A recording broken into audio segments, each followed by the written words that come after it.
Bonsoir tout le monde, vous allez bien? C'est du milieu là. Il y a du monde à ma droite.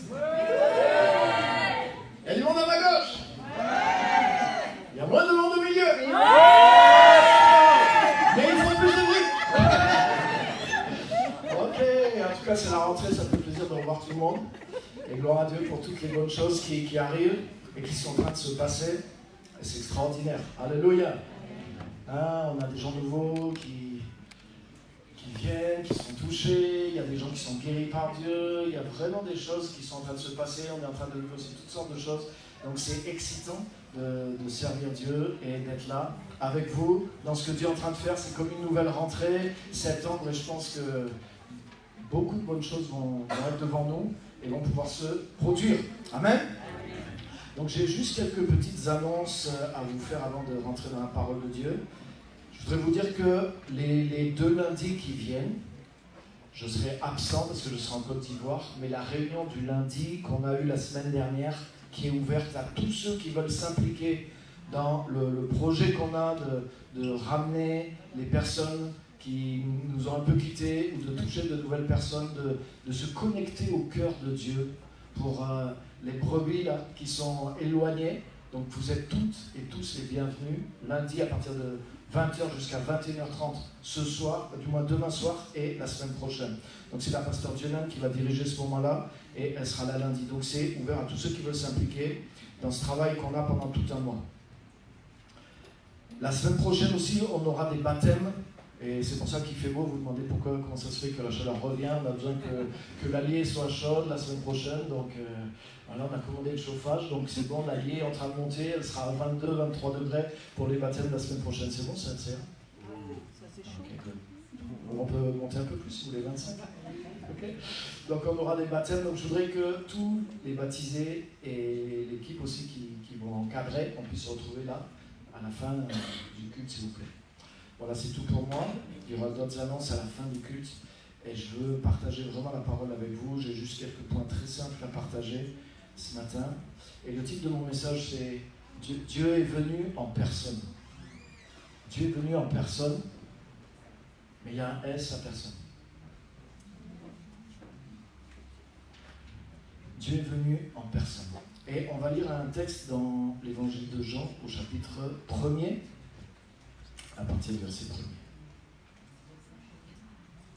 C'est pas une faute d'orthographe. C'est fait exprès. Donc Jean, chapitre 1, verset 1er.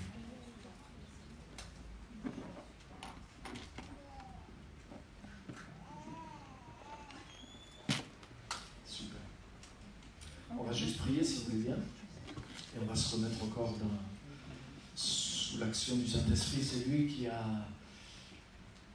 inspiré l'écriture, c'est lui l'esprit de vérité, c'est lui qui nous conduit dans la vérité, c'est lui qui nous parle, c'est lui qui nous montre les choses que nous ne voyons pas avec nos yeux, que nous n'entendons pas avec nos oreilles. Mais au-delà de tout ça, c'est l'esprit de Dieu qui nous convainc, c'est lui qui amène cette présence du royaume de Dieu, c'est lui qui produit les miracles, c'est lui qui fait les choses extraordinaires. Et il est là. Et Saint-Esprit, merci pour ta présence. Merci parce que c'est toi qui amène le royaume, c'est toi qui amène les fruits, les résultats et la puissance. Et nous te remettons nos vies, et nous te remettons ces moments. Parle à notre cœur, montre-nous la vérité de la parole et aide-nous à la saisir. Donne-nous la foi dont nous avons besoin pour saisir ta parole. Donne-nous de voir la parole. Enlève les mensonges, enlève les choses qui sont dans nos têtes, qui nous empêchent de croire et de voir. Ouvre nos yeux, ouvre les yeux de notre cœur, pour qu'on puisse comprendre la simplicité, la vérité et la force de ta parole pour nous ce matin au nom puissant de Jésus-Christ. Merci parce que tu le fais et tu le fais avec puissance. Amen. Amen. Donc Jean, chapitre 1er, verset 1er. Au commencement, la parole existait déjà. La parole était avec Dieu et la parole était Dieu. Elle était au commencement avec Dieu.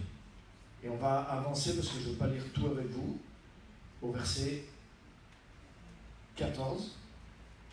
Et il est dit, et la parole, cette parole qui était au commencement avec Dieu, cette parole qui était Dieu, la parole s'est faite homme. Elle a habité parmi nous, pleine de grâce et de vérité, et nous avons contemplé sa gloire, une gloire comme celle du Fils unique venu du Père. Jean a rendu témoignage et s'est écrié, c'est celui à propos duquel j'ai dit, celui qui vient après moi m'a précédé, car il était avant moi. Et nous avons tous reçu de sa plénitude, et grâce sur grâce.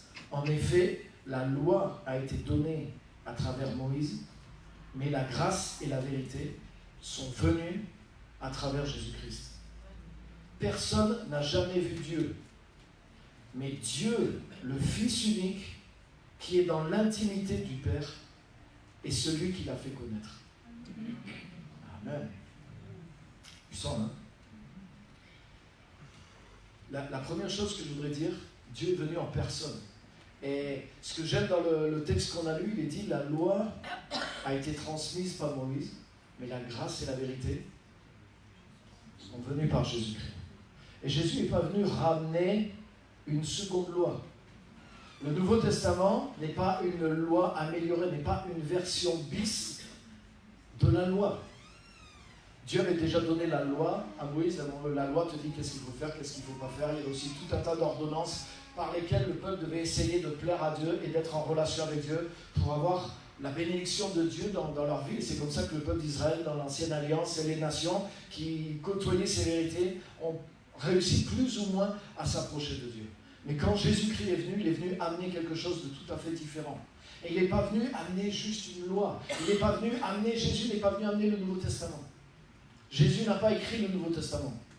Jésus est venu amener ce qu'il était et ce qu'il avait dans sa personne, et ce qui était même dans la personne et dans le cœur de Dieu lui-même. Et ça, c'est extraordinaire. La loi est venue de Dieu. Les commandements sont venus de Dieu pour l'homme. Et ils ont été transmis à l'homme au travers de Moïse. Moïse a été un prophète, un instrument de Dieu. Il a eu les paroles de Dieu et il a transmis des paroles de Dieu qui ont révolutionné l'humanité. Les 10 commandements, c'est la base de la civilisation d'aujourd'hui. Qu'on le veuille ou pas, c'est un fait. Les progrès de l'humanité, ils viennent en grande partie des principes moraux élevés qui ont été transmis à l'humanité au travers de la loi et au travers des 10 commandements en particulier. C'est le fondement de la civilisation d'aujourd'hui. Ça a amélioré des choses, mais il y a quand même du travail à faire, non? Et Jésus-Christ est venu pour ce que la loi ne peut pas changer dans le cœur de l'homme. Parce que la loi peut te dire ce qui est bien, ce qui est mal, mais la loi ne peut pas changer le cœur de l'homme. Et Jésus-Christ est venu en personne, et Jésus-Christ a amené quelque chose dans sa personne qui n'est pas une loi, qui n'est pas une lettre, mais il est venu amener la grâce et la vérité. Alléluia. Et qu'est-ce que ça veut dire? Et dans le texte qu'on a lu, le verset qui suit, il dit « La grâce et la vérité sont venues par Jésus-Christ ». Et le verset suivant, il dit « Personne n'a jamais vu Dieu, mais Dieu le Fils, qui est dans l'intimité du Père, est celui qui nous l'a fait connaître. » Il n'y a pas un changement de sujet entre les deux versets. Hein. C'est que la grâce et la vérité, c'est des choses qui sont dans le cœur de Dieu. C'est des choses là, littéralement, en réalité, c'est la nature profonde de Dieu. Alléluia. Vous savez, quand Dieu a choisi Moïse, Dieu a fait toute cette histoire qu'on connaît dans l'Ancien Testament, le livre de l'Exode, le peuple d'Israël est sorti d'Égypte, les plaies d'Égypte, les 10 commandements. Donc Dieu a agi dans l'histoire humaine avec tellement de manifestations physiques. Je dirais que c'est les plus grands miracles à une échelle extraordinaire quand même, hein, qu'un peuple entier, la mer s'ouvre pour laisser passer entièrement un peuple, la mer se referme derrière eux, pendant 40 ans ils ont la manne au désert, etc. etc.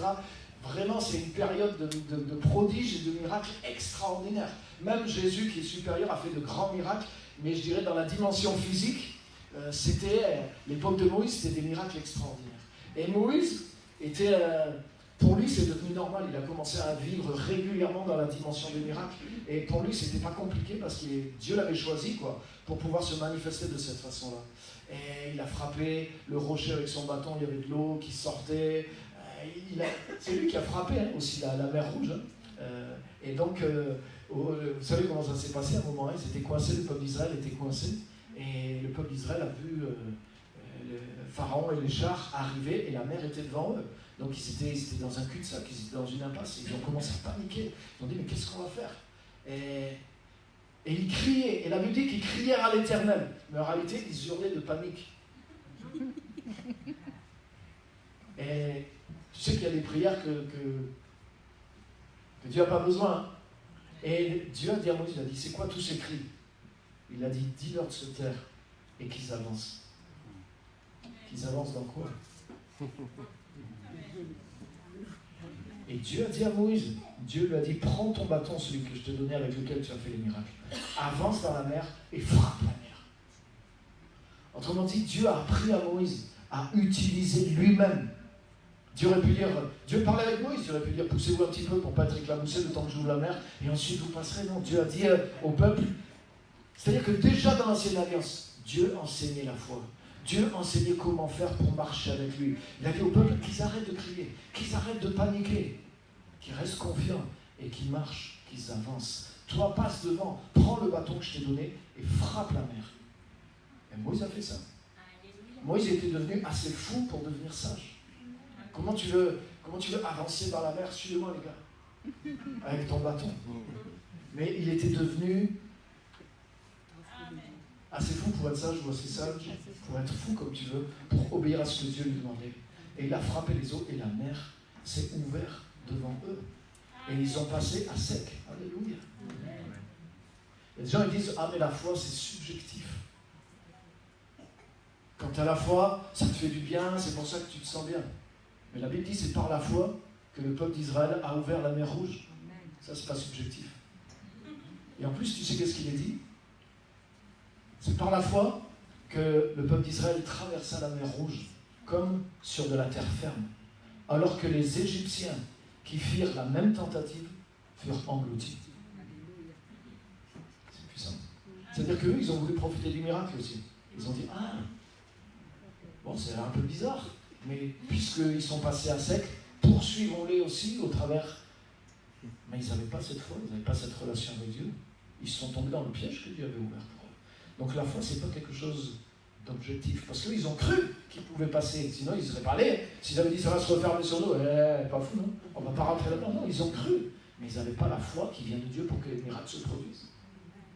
Alléluia. Amen. Quand tu es né de Dieu, il y a une foi en toi qui vient de Dieu. Amen. Moi, comment j'ai fait moi personnellement pour croire et pour être sauvé? J'avais aucune foi. Pour moi, Dieu n'existait pas. On ne m'a jamais dit Dieu existe. On m'a élevé en disant non, Dieu n'existe pas. C'est le hasard, c'est la science, l'évolution, on peut tout prouver. Et moi, mes parents, c'était des chercheurs en plus, évolutionnistes et scientifiques. Donc moi, j'étais élevé là-dedans et c'était sûr pour moi.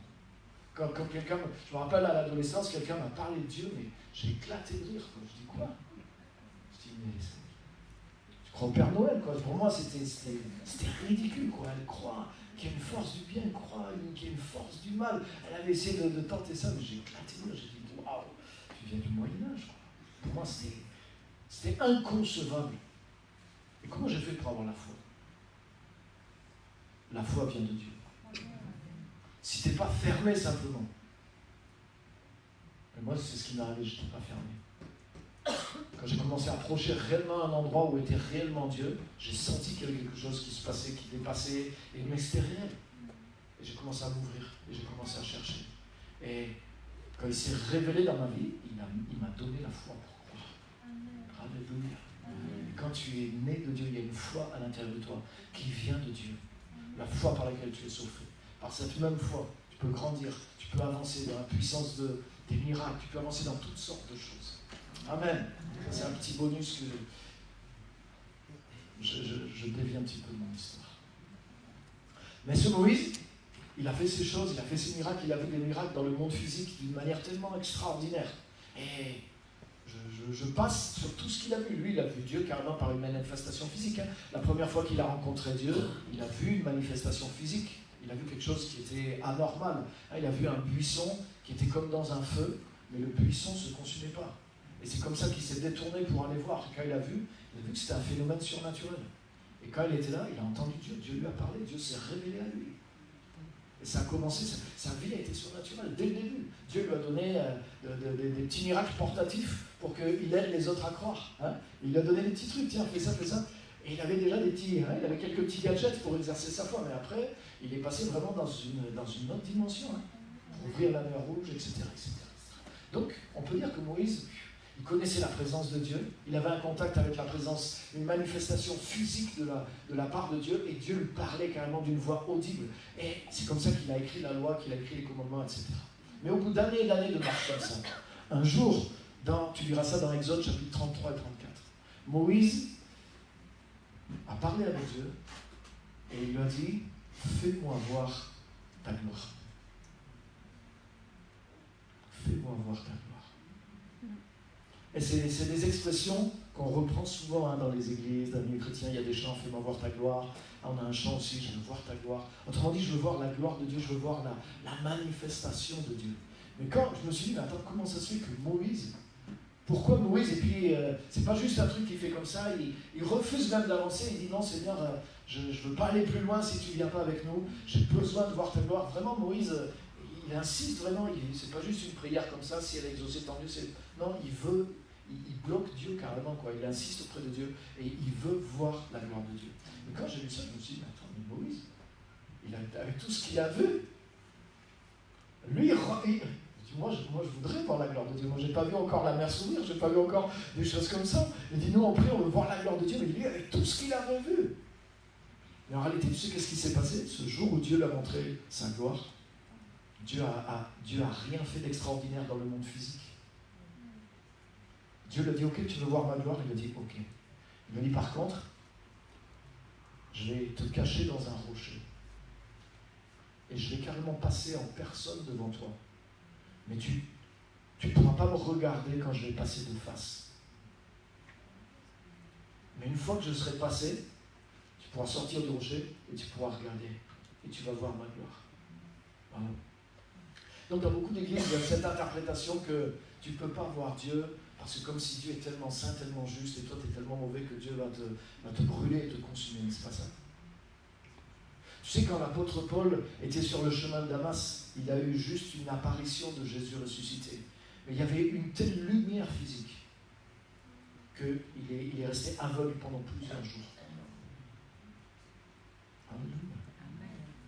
Et tu sais, c'était pas un miracle, c'était juste une réaction physique à la puissance de la manifestation physique de Dieu à ce moment-là. Si Dieu le Père en personne se manifeste dans sa gloire d'une manière physique dans le monde, mais personne dans un corps est capable de... Si tu t'approches trop près du soleil, tu fonds. Tu connais l'histoire d'Icare? Il a essayé. Mais si Dieu se manifestait à nous physiquement, ce n'est pas une histoire de sainteté, de non-sainteté, mais c'est une histoire purement physique. Tu serais consumé par la présence de Dieu.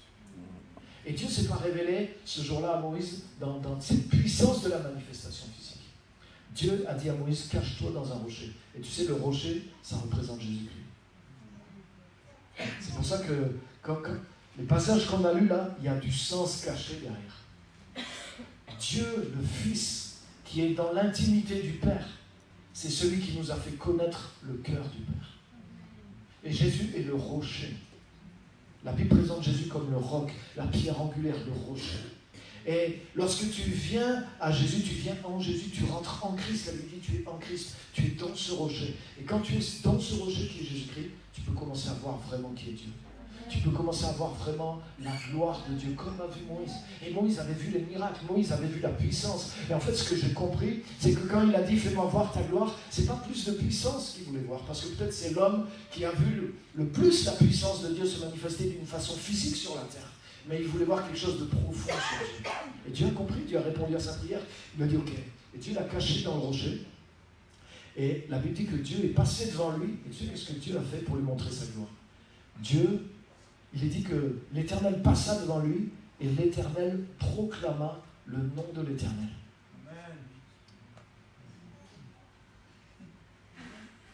C'est-à-dire qu'il lui a révélé son nom.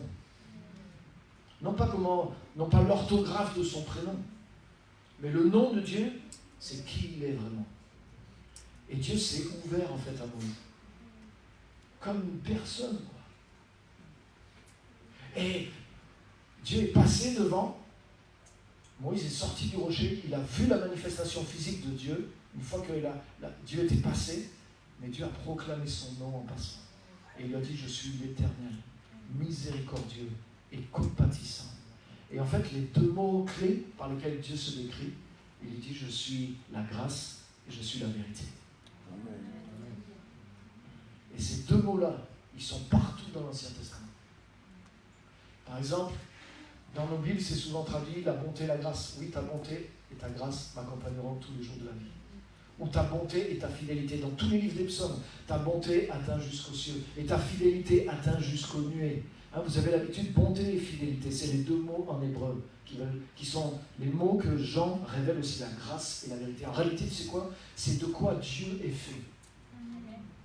C'est l'essence même de Dieu. Et tu sais quoi? C'est ça que Moïse voulait. Et quand Moïse a fait ça, quand Moïse a vu ça, quand Moïse a compris ce qui était dans le cœur de Dieu, c'est ce qui lui a redonné la force pour repartir après avec Dieu, avec le peuple, etc. Vous verrez ça, tous les détails. Mais ce que je veux souligner ce matin, c'est que la puissance que Moïse avait vue dans sa vie, c'est pas ça qu'il voulait voir.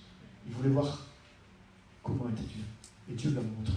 Il a dit, je suis plein de grâce et de vérité. C'est quoi? Il n'y a que Moïse qui a vu ça. Ce qu'il a transmis au peuple, c'était la loi. Mais quand même, lui, il avait tellement été irradié par ça que la peau de son visage resplendissait. C'est écrit. Ça veut dire que même le contact qu'il avait avec une manifestation physique de Dieu, ça fait que sa peau brillait, quoi.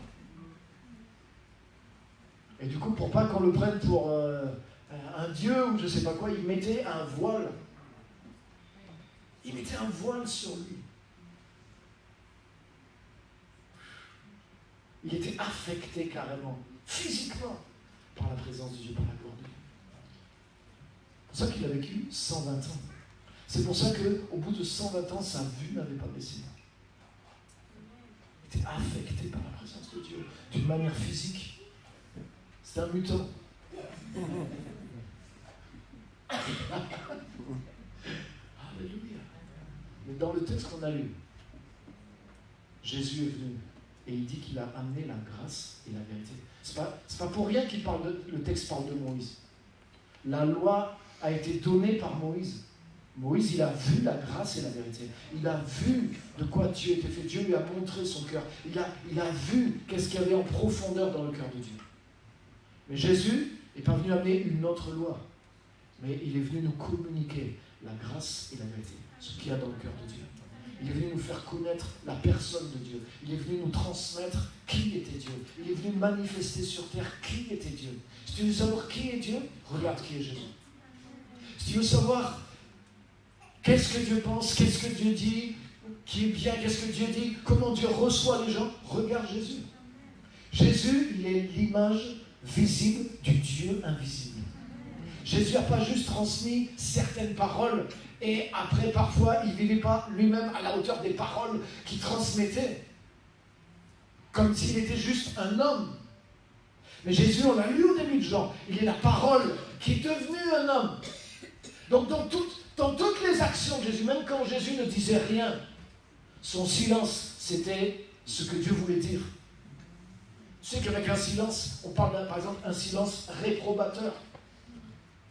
Par exemple, tu peux ne pas être d'accord avec quelque chose, et la manière dont tu te tiens pendant le silence, que tu ne réponds pas, ça veut dire quelque chose.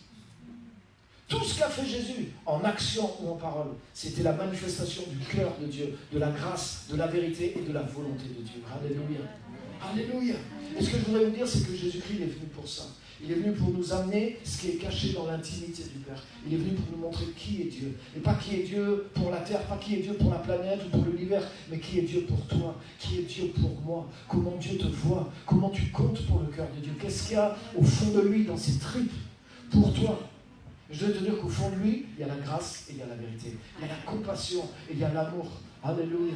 Et le Dieu qu'on sert, le Dieu de Jésus-Christ, c'est un Dieu qui est plein de grâce, plein de vérité et plein de compassion. Amen. Tu sais qu'il y a des prophètes dans l'Ancien Testament qui avaient saisi aussi le cœur de Dieu. En partie, en tout cas. Même si ça ne se reflétait pas dans leurs actions. On connaît tous l'histoire du prophète Jonas. Tu connais l'histoire du prophète Jonas, qui est quand même... il est spécial, il est rebelle même à Dieu un petit peu. Mais en réalité, la raison pour laquelle il est rebelle, c'est parce qu'il connaît le cœur de Dieu. En fait, Dieu lui dit, va à Ninive et dis-leur que s'ils ne changent pas, dans 40 jours, leur ville va être détruite. Il y a un jugement qui va tomber sur eux, leur ville sera détruite. Mais s'ils se détournent du mal qu'ils font, et Jonas dit non, je ne veux pas y aller. Et il part dans l'autre sens. Vous connaissez l'histoire, donc Dieu lui envoie un sous-marin. Et le sous-marin le vomit littéralement sur la terre. C'est ça, tu connais l'histoire de Jonas avalé par le poisson, ouais, elle est cool. Mais quand tu regardes, il est dit qu'aussi, la manière dont il est sorti, il n'est pas sorti en première classe sur une passerelle. Il est dit quand le poisson arriva, le poisson vomit Jonas sur la terre. C'est un peu moins glamour que ce qu'on pense des fois. Hein. Si tu imagines que tu sors, que tu arrives dans un vomi de baleine ou d'un truc comme ça, mais ça doit être spécial, je te garantis. Donc il a eu le temps de cogiter. Donc il s'exécute, il prêche, il dit voilà, il traverse la ville en disant encore 40 jours, et Dieu va détruire la ville, encore 40 jours, et Dieu va détruire la ville. Et le roi de la ville, il réunit tout le monde, il dit voilà, là c'est réel, c'est un homme de Dieu, on va se repentir, on va demander pardon à Dieu, et ils se mettent dans le jeûne, ils se mettent dans la prière, même les animaux ne mangent plus, toute la ville est touchée par le message, pourtant il n'y a aucun miracle, rien du tout, et toute la ville se repent. Et du coup, Dieu retient le jugement qu'il allait envoyer. Et du coup, Jonas fait la tronche. Et Dieu parle à Jonas et Dieu lui dit à Jonas, mais Jonas, tu penses que tu as raison de te mettre en colère contre moi? Et tu sais qu'est-ce que dit Jonas? Et il dit, il dit j'en étais sûr en fait. Il dit, j'étais sûr que ça allait se passer comme ça. Et c'est la raison pour laquelle je n'ai pas voulu le faire la première fois. C'est la raison pour laquelle je suis passé de l'autre côté. Parce que je savais que tu es bon. Je savais que tu es compatissant. Et je savais que si ce peuple allait se repentir, tu allais leur pardonner. Et en fait, lui, il aurait préféré que le jugement tombe plutôt qu'il soit pardonné. Autrement dit, il était plus dur que Dieu. Malgré qu'il savait comment Dieu était. En tant que prophète, il avait compris qui était Dieu. Il avait compris la raison pour laquelle il devait aller annoncer ce qu'il devait annoncer. Mais il n'avait pas envie que finalement ce que Dieu voulait que ça produise, se produise. Il aurait préféré que le jugement tombe sur les gens de Ninive. C'est fou, hein? Mais il connaissait le cœur de Dieu. Alléluia. David, c'est quelqu'un qui connaissait le cœur de Dieu aussi. À un moment, David il s'est retrouvé dans une situation critique et Dieu lui dit, tu n'as que 3 chemins.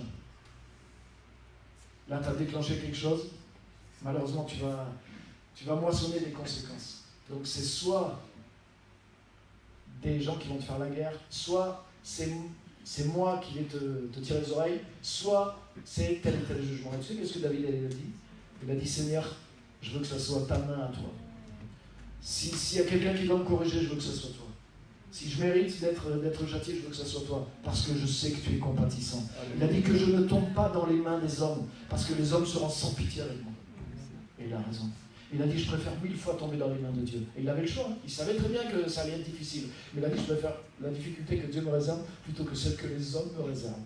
Il avait plus confiance dans la bonté et la miséricorde de Dieu que dans la bonté et la miséricorde des hommes. Et il avait raison, parce qu'il connaissait le cœur de Dieu. Alléluia. Ce que je voudrais te dire, c'est que ce que certains ont expérimenté dans l'Ancien Testament, Jésus est venu l'amener pour chaque personne. Il a été ça pour chaque personne. Et c'est ce qui vient nous amener. Quand tu commences à découvrir Dieu au travers de Jésus-Christ, mais tu découvres la grâce, l'amour de Dieu, la compassion de Dieu envers toi, la vérité de Dieu, la bonté de Dieu envers toi. Et ça change ta vie, et ça change ton cœur. Alléluia. Alléluia. Deuxième chose que je voudrais vous dire, c'est que le nom même de Jésus, Jésus ne veut dire que sauveur. Alléluia. Quand Jésus est venu sur terre, il n'a pas choisi son nom. Ses parents n'ont pas choisi son nom. C'est Dieu qui a choisi son nom. Et juste avant même que la mère de Jésus tombe enceinte, l'ange lui a dit, voilà, tu vas arriver, tu vas avoir un enfant de manière surnaturelle. Et cet enfant, c'est lui qui va sauver le monde de ses péchés. Et c'est pour ça que tu l'appelleras Jésus, parce que ça veut dire sauveur. Le nom de Jésus ne veut dire que sauveur. Alléluia. Parce que le jugement qu'on mérite, Jésus l'a pris sur lui. Jésus est venu prendre notre jugement sur lui pour ne pouvoir être que notre sauveur. Il aurait pu venir en tant que juge, mais il est venu en tant que sauveur. Et il est venu en tant que victime pour nos péchés, pour pouvoir être notre sauveur. Alors qu'il avait le pouvoir d'être notre juge. Autrement dit, il est venu manifester la grâce, la compassion, mais la vérité aussi et la justice qu'il y a dans le cœur de Dieu. Sauf qu'il a pris cette justice sur lui pour pouvoir nous sauver. Alléluia. Et Jésus a dit ceci, dit cette parole extraordinaire. Il dit, je ne suis pas venu dans le monde pour juger le monde, mais pour que le monde soit sauvé par moi. Le Fils de Dieu n'est pas venu pour juger le monde, mais il est venu pour que le monde soit sauvé par lui. Alléluia. Le nom de Jésus veut dire sauveur. On n'a pas le droit de faire dire au nom de Jésus autre chose que ce que porte son nom. On n'a pas le droit de prêcher un message de condamnation. On n'a pas le droit de prêcher un message qui enfonce les gens, qui condamne les gens. Parce que Jésus-Christ n'est pas venu condamner le monde. Et un monde qui est perdu, un monde qui lui a craché dessus. Il y a quelqu'un qui a dit, ouais, mais si Dieu existe, pourquoi il ne se manifeste pas? Si Dieu existe, pourquoi il ne se montre pas à moi? Tu sais ce que la personne lui a répondu? Il est venu dans le monde. Mais regarde ce que les gens ont fait. Quand Dieu est venu en chair et en tant qu'homme, il s'est rendu vulnérable dans le monde. Si Dieu était venu en tant que juge puissant dans toute sa gloire, tout le monde se serait écrasé, mais avec la révolte au fond. Mais il est venu en tant qu'homme, il s'est rendu vulnérable. Et il a fait le bien, il a manifesté la grâce, l'amour. Il a fait du bien, il a guéri tous ceux qui étaient sous l'oppression du diable, parce que Dieu était avec lui. C'est la seule chose qu'a fait Jésus-Christ, de toute sa vie. Donc Dieu est venu, je dirais que Dieu est venu manifester le meilleur de lui. Il est venu manifester sa grâce, sa vérité, son amour, sa compassion, son appel aux hommes. Qu'est-ce que les hommes ont fait? Ils l'ont pris, ils l'ont fouetté. En réalité, ils lui ont fait subir 2 supplices de condamnés à mort. Même Pilate, il a dit, qu'est-ce que vous voulez qu'on fasse? Et en fait, Pilate a dit non, faites-le fouetter. Comme ça, il a dit peut-être qu'en le fouettant, les gens diront, ça y est, il a assez pris, et ils le libéreront. C'était ça son calcul. Mais une fois qu'il l'a fait fouetter, les gens crucifient-le. Donc ça ne suffisait pas aux gens que Jésus soit flagellé. Il y a des gens qui mouraient à la flagellation. Si tu regardes le film de Mel Gibson, tu vas vite comprendre pourquoi. Là, s'ils ne mouraient pas, il y en a, ils sortaient, c'était infirme à vie. Mais Jésus est passé par les deux. Il a vécu 2 fois la condamnation à mort. 2 fois. Tu sais quoi? Ça rejoint aussi ce que j'ai dit, petite parenthèse aussi, la semaine dernière sur la Sainte Seine. Si Jésus devait mourir seulement sur nos péchés, la croix aurait suffi. Mais la Bible dit que par ses meurtrissures, nous avons été guéris. Il y a la guérison physique, la libération de tout ce qui nous oppresse dans les meurtrissures de Jésus-Christ. Et il y a le pardon de nos péchés dans sa mort à la croix. Alléluia. Alléluia. Et quand Dieu est venu dans le monde, voilà comment nous l'avons traité. Mais il est venu quand même. Et il est venu pour nous sauver. Et tu sais quoi? Pendant qu'on était en train de le traiter comme ça, pendant qu'on était en train de le crucifier, Jésus a dit, Père, pardonne-leur, parce qu'ils ne savent pas ce qu'ils font. Et Jésus est la parole de Dieu faite chair. Ça veut dire que même dans ce moment-là, il reste le sauveur. Il est le sauveur de ceux qui sont, de ces bourreaux, qui sont aveuglés. Et tu sais qu'il y a le chef de ces bourreaux qui a vu qui était Jésus quelques heures après. Ça a commencé par lui. Le chef des Romains qui était là. Un légionnaire, un homme dur, un gars qui a tué, un gars qui a violé, un gars qui a fait la guerre. C'est le chef de la troupe. Et en plus, c'est lui qui est là pour garder et pour finir les crucifiés. Pour dire, allez, il faut les liquider, ceux qui sont encore vivants. On leur casse les jambes pour que ça finisse de les étouffer et on les balance dans la fosse. Donc le gars, il a aucun sentiment. Et il a vu ce gars. Tous les autres, pendant que tu les crucifies, qu'est-ce que tu crois qu'ils sont en train de faire? De pardonner à leurs bourreaux? Ils sont en train d'insulter leurs bourreaux et de leur cracher dessus. La seule chose qu'ils peuvent essayer de faire pour se défendre, c'est les maudire et cracher sur ceux qui leur tapent dessus. Mais celui-là, ce Jésus-là, ce juif, celui qui dit qu'il est le Fils de Dieu, lui, Père, pardonne-leur. Il dit même pas au gars, je te pardonne pour essayer de le toucher, parce que c'est que le gars ne voit rien. C'est son Père qui dit, Père, pardonne-leur, parce qu'ils ne savent pas ce qu'ils sont en train de faire. Ils ne voient pas ce qu'ils sont en train de faire. Mais que ta colère ne soit pas sur eux. Je veux que la colère soit sur moi. Je veux qu'ils soient partout. Et ils le mettent sur la croix. Et ils plantent la croix. Et à ce moment-là, tu sais ce qui se passe? Il y a quelque chose qui se passe dans l'atmosphère. Et alors que c'est en plein midi, voilà que les ténèbres arrivent, voilà que les nuages arrivent, voilà que tout le ciel s'assombrit. Et pendant 3 heures, tout devient sombre. Et toute l'atmosphère devient chargée. Parce que spirituellement, franchement, le sort du monde, le sort de l'humanité se joue là à ce moment-là. Et même dans les lieux physiques, il y a quelque chose, même si tu es aveugle spirituellement, tu es obligé de te dire, c'est un jour pas comme les autres. Il y a quelque chose de bizarre qui se passe dans l'atmosphère. Il y a eu un tremblement de terre. Il y a eu un petit cataclysme qui s'est passé en Israël, qui était le reflet de ce qui se passait dans le monde invisible. Et quand le centenier a vu ça, les dernières paroles qu'a dit Jésus a adressé quelques paroles aux gens qui étaient là, aux gars qui étaient en train de mourir à côté. La grâce, la vérité sont sorties de lui. Et au dernier moment, Jésus a rendu l'esprit, il a poussé un grand cri. Ouah! Et le chef des soldats, quand il était là, il a dit, quand il a vu ce qui s'est passé et la manière dont Jésus est mort, il a dit, c'est sûr, cet homme est le Fils de Dieu.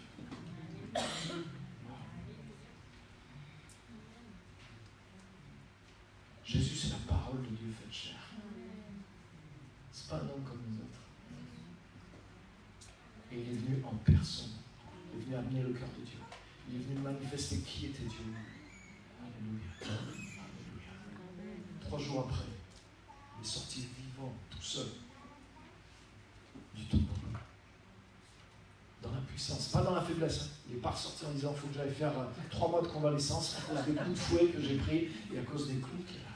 Il avait encore les traces, mais il était plein de force. Mais tu sais quoi? Si ça avait été toi et moi, tu sais qu'est-ce qu'on aurait fait? On aurait été voir Pilate. C'est toi qui t'es lavé les mains? Tes mains sont propres? On aurait été voir les soldats, tu sais la cohorte de soldats qui ont frappé Jésus. Ah, c'est toi le Messie? Alors prophétise!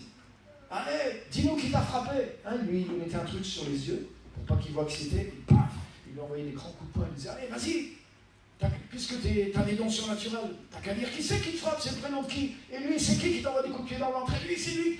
Il rigolait. Une cohorte entière, ils étaient des dizaines et des dizaines, contre un seul condamné attaché, qui a déjà été fouetté. Courageux. Mais ça aurait été toi et moi ressuscités dans la gloire.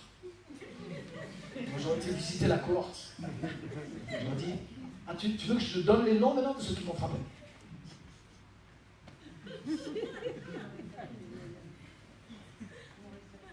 Mais tu sais quoi?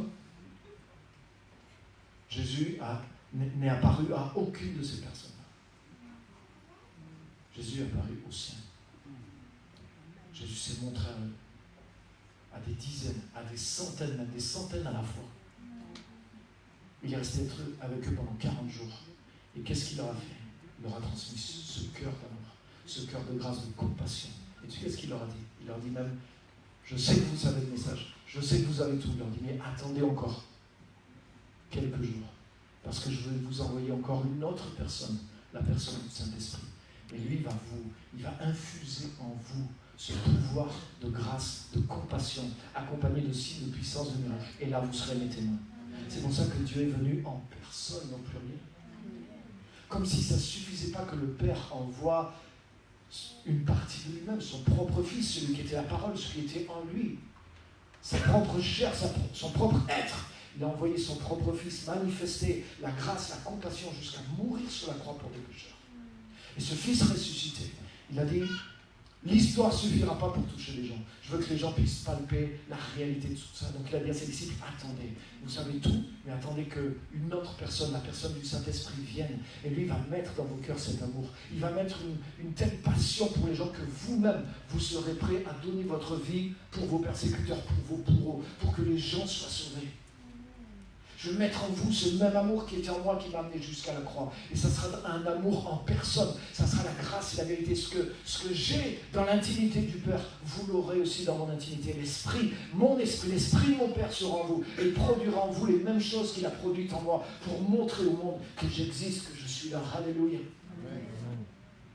Et je voudrais te dire, qui que tu sois, que Jésus-Christ existe. Je voudrais te dire que l'amour du Père, ce qui a poussé Jésus à venir sur terre pour des pécheurs, comme moi et comme les autres, existe dans la personne de Jésus, existe dans le Saint-Esprit, et existe aussi à l'intérieur de nous, existe aussi à l'intérieur de ceux qui le connaissent.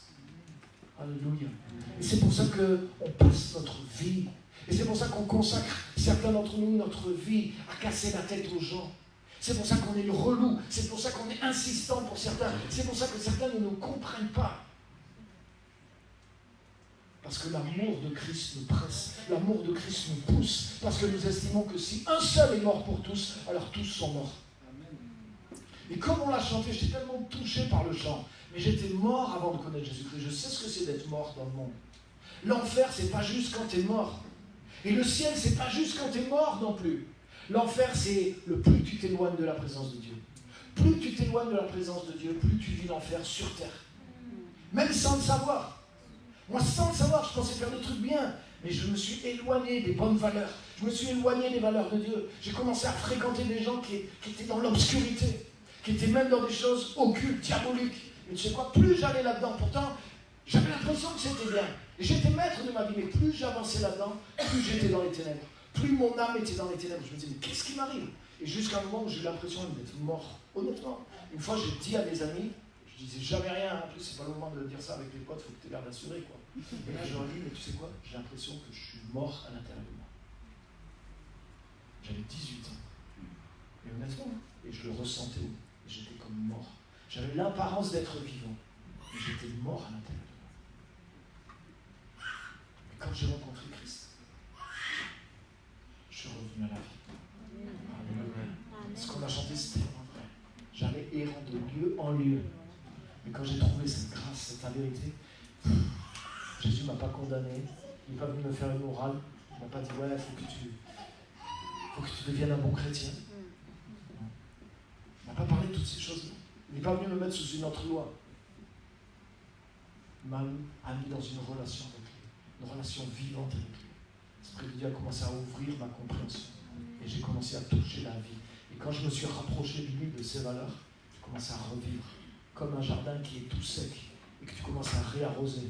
Et qui commence à revivre. Mais là, ça s'est mis à revivre plus que de la vie. La meilleure même que j'avais avant. Et il y a des fruits, des fleurs, des choses qui ont poussé qui n'existaient pas avant dans ce jardin-là. Alléluia. Parce que dans le cœur de Jésus et dans la vie du Saint-Esprit, il y a la richesse qui est entière. Amen. Donc Jésus ne veut dire que sauveur. Amen. La dernière chose que je voudrais dire,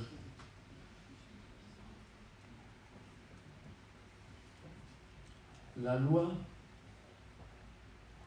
que Moïse a donnée, c'était comme un intermédiaire entre les gens et Dieu. Et les gens, ils essayaient d'appliquer les commandements pour essayer de se rapprocher de Dieu.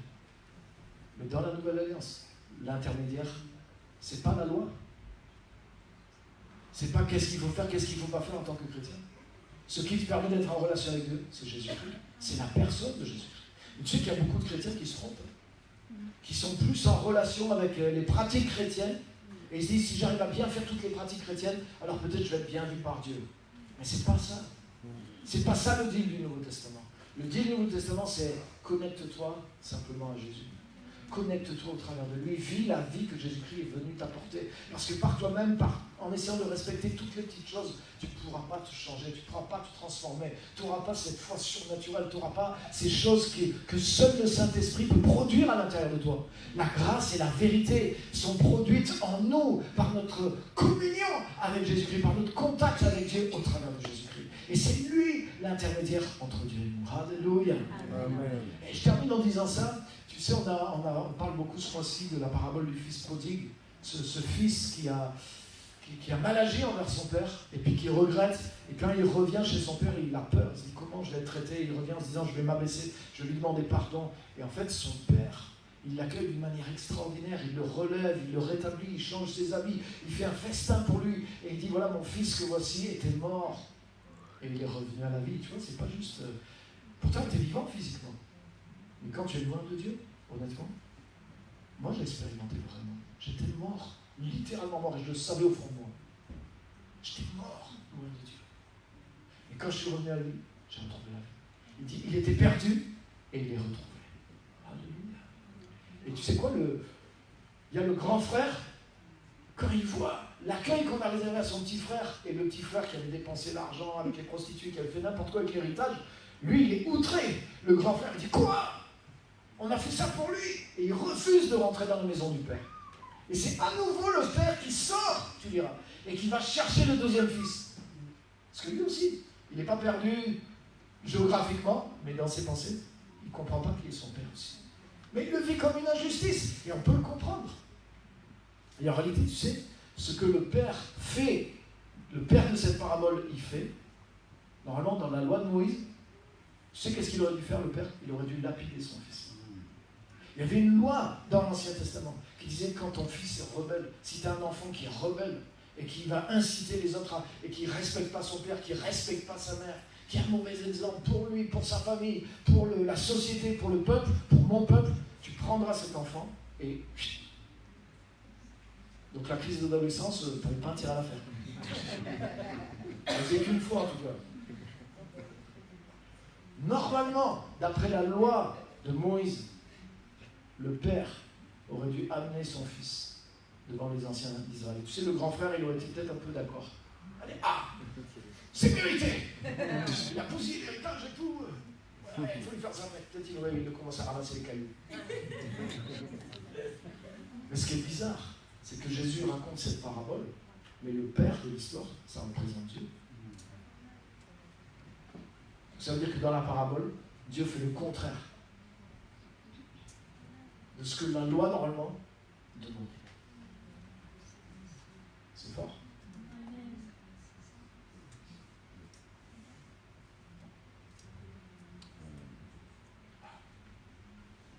Parce qu'il y a quelque chose de plus fort que la loi, que la justice et le jugement. C'est la grâce et la vérité.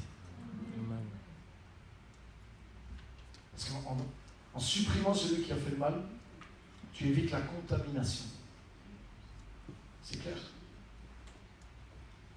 Mais si tu arrives à changer celui qui a fait le mal, en faisant quelqu'un qui va faire beaucoup plus de bien avec Dieu, ça c'est le but ultime. C'est pour ce but-là que Jésus-Christ est venu. Il n'est pas venu condamner. Il n'est pas venu faire des reproches aux gens. Il n'est pas venu mettre les gens en prison. Il n'est pas venu nous faire payer nos fautes et nous laisser en liberté surveillée. Mais l'amour, la grâce, ce qui est en lui, qui vient de Dieu, quand il le manifeste et que tu le reçois, ça te change et tu deviens comme ça. Le plus grand apôtre de tous les temps, l'apôtre Paul, lui, avant d'être l'apôtre Paul, c'était un persécuteur. Il persécutait les chrétiens, il les torturait, il les forçait à blasphémer, il faisait enfermer les femmes, les enfants en prison, il séparait les familles. Il les torturait jusqu'à ce qu'ils renient qu'ils étaient chrétiens. Pour lui, c'était une hérésie. C'était un homme dur, sans cœur. La Bible dit, il respirait la menace et le meurtre. Ils s'en foutaient de tuer des familles. C'était un gars fou, un gars dur. Mais quand il a rencontré Jésus-Christ, instantanément, sa vie a changé.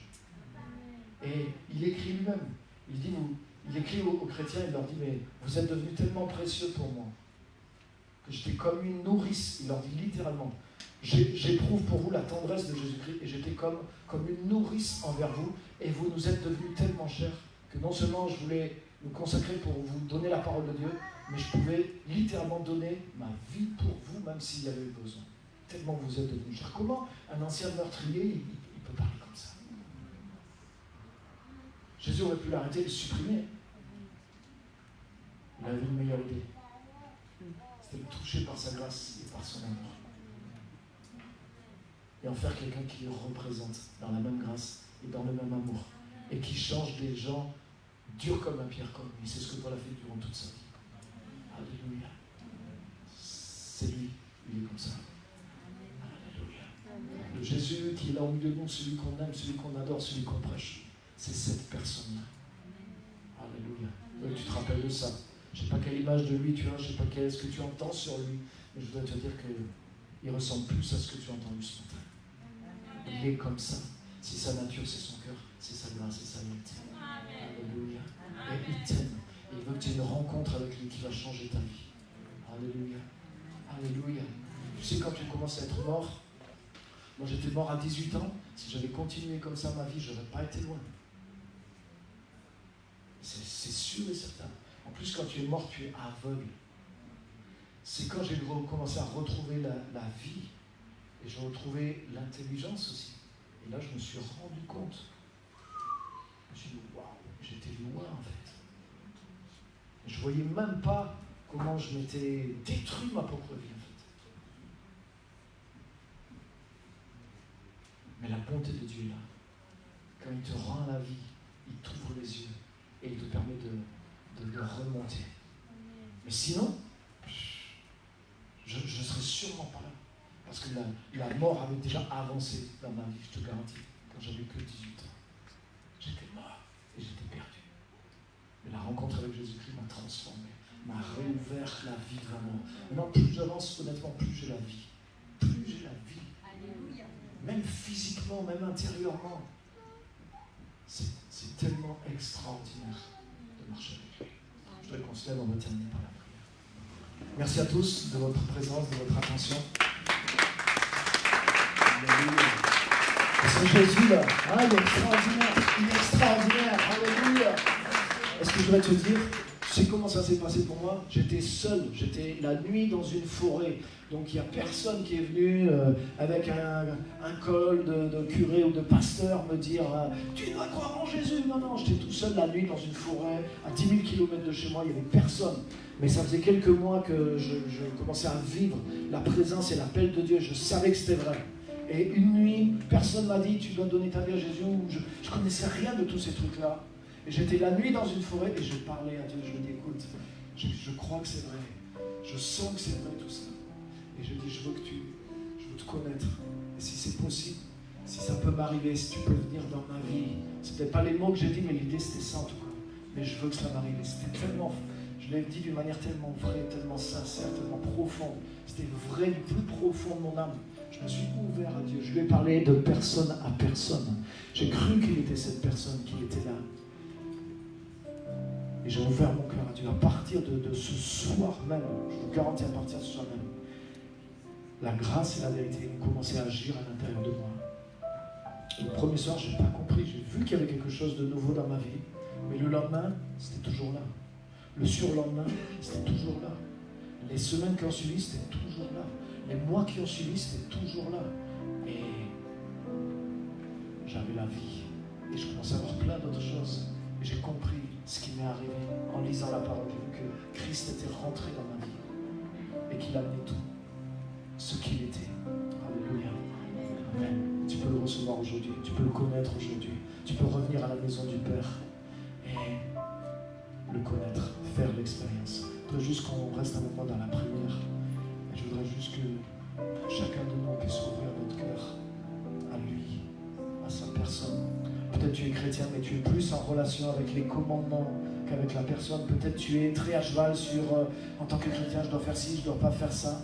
Mais où est la révélation de la grâce, de la vérité? Où est le cœur à cœur avec l'Esprit de Dieu dans ta vie? C'est de ça dont tu as besoin.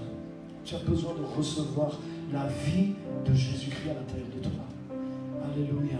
Il faut juste que tu mettes ta main sur ton cœur et je voudrais juste qu'on prie ensemble.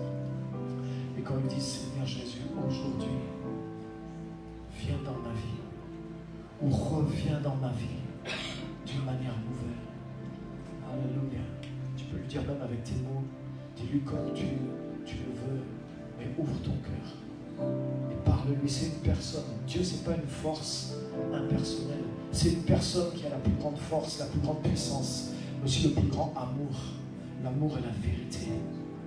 Et si tu t'adresses à lui sincèrement en tant que personne, c'est là que les choses se passent. Parce qu'il est une réelle personne qui te voit, qui t'entend et qui te parle d'une manière spéciale ce matin aussi. Et il veut t'entourer dans ses bras d'amour. Il veut te réconforter et il veut te consoler. Peut-être tu n'es pas capable même d'ouvrir ton cœur à Dieu et d'essayer de lui faire confiance. C'est comme s'il comprend. C'est comme s'il veut t'entourer. Juste que tu saches qu'il est là. qu'il n'est pas loin de toi et que ses intentions, les seules intentions, c'est cet amour, cette vérité qui sont en lui, cette grâce, cette compassion qui sont en lui et qu'il a à ton égard. Il a ce qu'il faut pour te faire traverser de l'autre côté. C'est à toi. C'est à toi de dire, conduis-moi là-bas. Je ne peux pas y arriver tout seul. C'est quand toi tu veux lui ouvrir ton cœur qu'il peut faire quelque chose. Il ne va jamais imposer, il ne va jamais forcer. La Bible dit qu'il se tient à la porte, il frappe. Et c'est que si quelqu'un ouvre, qu'il va commencer à rentrer. Mais il faut te faire sentir il peut s'approcher de toi et t'entourer. C'est ce qu'il fait ce matin. Tu sais que c'est vrai. Tu sens la présence de Dieu. Tu sais que Dieu est plein d'amour. Tu sais que Dieu est plein de compassion pour toi. Et c'est la réalité. Si tu ouvres ton cœur et tu le reçois, ça ne sera plus juste autour de toi. Mais ça va commencer à agir depuis l'intérieur. Alléluia. Prions ensemble. Seigneur, merci. Viens dans mon cœur. Viens dans ma vie aujourd'hui. J'ai besoin de toi. Et je veux connaître ta grâce et ta vérité à l'intérieur de moi. Fais-moi grâce et viens dans ma vie. Je m'ouvre réellement à toi et je le fais maintenant de tout mon cœur. Au nom de Jésus, prends la place. Je crois en toi comme Sauveur, comme Seigneur. Et viens dans ma vie maintenant. Je veux te connaître aussi et marcher avec toi.